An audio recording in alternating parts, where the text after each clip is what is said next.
बिस्मिल्लाह। ये इस वक्त आज हमारे ओपीडी हैं हमारे फ़िरोज़ ख़ान साहब, ये दिल्ली से आए हुए हैं। जब ये हमारे पास आए थे तो उस वक्त इनको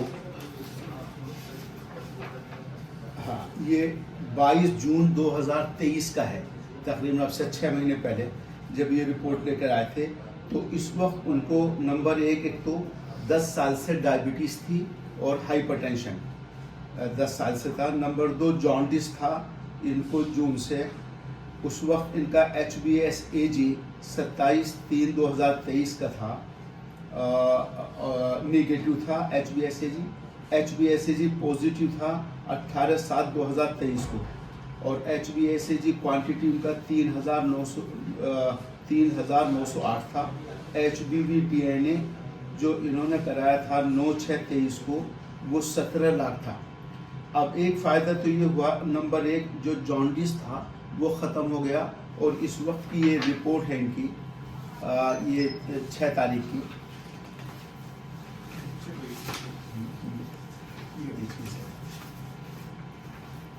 इस वक्त जो है वो सीरम बिलिरुबिन का 0.454 है, यानी बिल्कुल SGOT SGPT 22 और 13 है, और बाकी सारा नॉर्मल है। LFT नॉर्मल है, KFT नॉर्मल है। एक फ़ायदा तो ये हुआ इनका। नंबर 2 इनका HBV DNA RT-PCR 17 लाख था ये जून के अंदर, और आज जो है वो 6/1/24 को भी ये करा कर आए।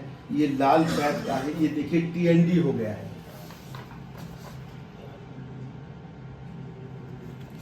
ये TND हो गया तो एक तो वायरस हेपेटाइटिस भी कंट्रोल होगा। TND हो गया 17 लाख से इसमें 6 महीने में। नंबर 2 LFT नॉर्मल हो गया।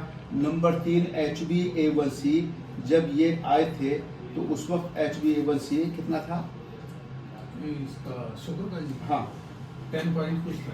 10 पॉइंट था। अब इस वक्त ना 6 पॉइंट हाँ 6 है, 6% है। तो शुगर भी इनकी कंट्रोल है, पहले बहुत ज़्यादा। हाँ, फास्टिंग भी, PP भी।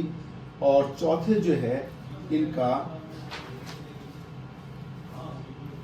डायबिटीज़ कंट्रोल हो गई, LFT नॉर्मल हो गया, HbDNA TND हो गया, और LFT बिल्कुल इनका नॉर्मल हो गया। पहले जब आए थे तो जॉन्डिस लेकर था। ये इनको आराम हुआ लेबोरेटरी पैरामीटर के। अब आपको ये खुद बता देंगे क्या क्या आराम हुआ था।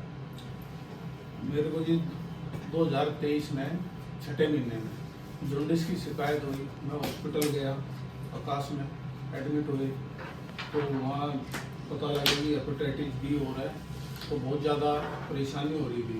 मेरे को तो ये भी नहीं मालूम था कि ये बीमारी क्या है। उसके बाद डॉक्टर बोले जी ये लाइलाज बीमारी है, ये कभी ख़त्म नहीं होगी और आपने पूरी ज़िंदगी मेडिसिन लेनी है।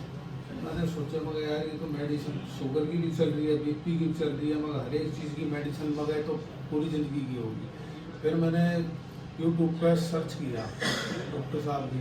फिर मैंने डॉक्टर साहब की यूनानी की हमदर्द के यहाँ से पता लगा, मैं डॉक्टर साहब अख्तर साहब जी, तो मैं सीधा यहाँ आया जी।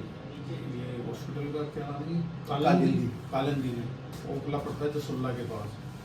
यहाँ आके मैंने यूनानी दवाई लेनी शुरू की, और मेरे को 20 दिन में ही जब दी थी तो काफ़ी आराम मिला। पहले थकान रहती थी शरीर में, चला नहीं जाता था, और बहुत बुरा हाल था जी। और मेरे को जैसे जैसे दवाई लेते रहे, कवर करते रहे, और काफ़ी आराम होता रहा। डॉक्टर साहब ने तो कहा था देखो मैं दवाई तो दे रहा हूँ लेकिन इसमें शिफा देने वाला अल्लाह है, तो आप इंशाल्लाह ठीक हो जाओगे। अल्लाह पे यकीन रखे जी। और मैंने भी जी जमात में नियत करी, मगर इंशाल्लाह थोड़ा आराम हो जाएगा, मैं भी वक्त लगा के आऊँगा। तो माशाल्लाह आज रिपोर्ट देख लें जी, मेरा सब कुछ ओके, मैं सारी चीज़ खा रहा हूँ, कोई मेरे को थकावट महसूस, पहले से ज़्यादा तंदुरुस्ती आई है जी मेरे में। पहले मैं बिल्कुल कम था, लेकिन अब बहुत ज़्यादा तंदुरुस्ती है अल्लाह पाक ने। अल्लाह का बड़ा शुक्र है, एहसान है। डॉक्टर साहब ने बड़ी मेहनत की है, तो इंशाल्लाह रिपोर्ट आपके सामने ही है। तो ये रिपोर्ट जो है हम इसलिए रखते हैं, वीडियो बनाते हैं ताकि लोगों का कॉन्फिडेंस आए। यानी लोगों ने गलत फहमी फैला रखी है कि साहब देसी दवा आयुर्वेदिक यूनानी ये फ़ायदा नहीं पहुंचाती बल्कि लीवर किडनी को ख़राब कर देती हैं।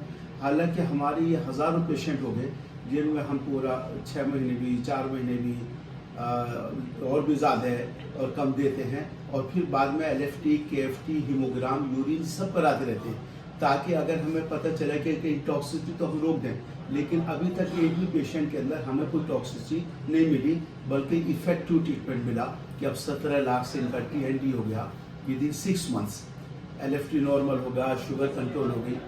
तो अगर कोई ऐसे पेशेंट है तो वो लोग भी यूनानी ट्रीटमेंट लेकर फ़ायदा हासिल कर सकते हैं। Thank you so much.